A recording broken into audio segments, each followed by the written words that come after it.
Aláròyé máa wí o. Ọkọ̀ sìmẹ́ǹtì Dangote tẹ èèyàn 10 pa lákùngbà Àkókó. Kò dín léèyàn bíi 10 tí wọ́n kú sínú ìjàmbá ọkọ̀ tó wáyé nílùú Àkùngbà Àkókó nírọ̀lẹ́ ọjọ́rú Wednesday ọjọ́ 22 oṣù kẹwàá ọdún 2025 yìí.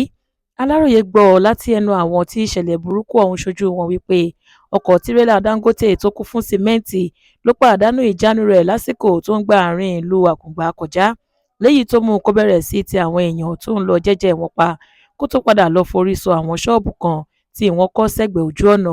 Nínú àlàyé tí ẹlòmíràn ṣe fún wa, ó níṣe làwọn dédé rí tí ọkọ̀ àjàgbé náà ń jábọ̀ láti òkè lẹ́yìn tó bá pèpele ńlá tí wọ́n mọ̀ dé ojú ọ̀nà márosẹ̀ náà jẹ́ tó sì lọ kọlu àwọn ṣọ́ọ̀bù níbi tó ti pààyàn rẹpẹtẹ.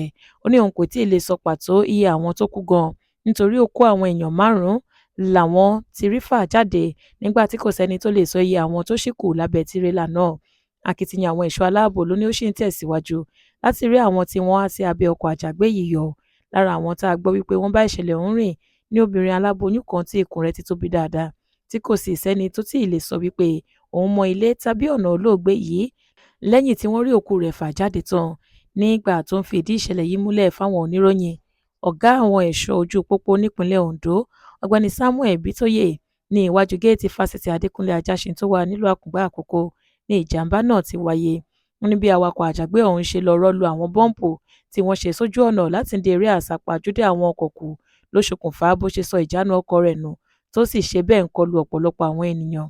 Ìbítóyè ní àwọn èèyàn 8 ni wọ́n bá ìṣẹ̀lẹ̀ yìí rìn, nínú èyí tá a ti rí géńdé ọkùnrin 5, obìnrin 2 pẹ̀lú ọ̀dọ́mọdékùnrin kan. Òkú àwọn èèyàn ọ̀hún ló ní àwọn tí kó lọ sí mọ́ṣúárì ní ilé ìwòsàn kan lákùngbà títí tí àwọn èèyàn wọn yóò fi yọjú.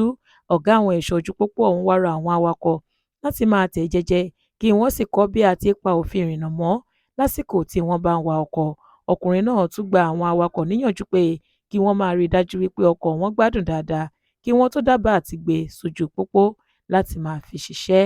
Olúṣèyẹ Ìyíáde ló ṣe àkójọpọ̀ ìròyìn yìí fún ìkànnì Aláròyé Online TV.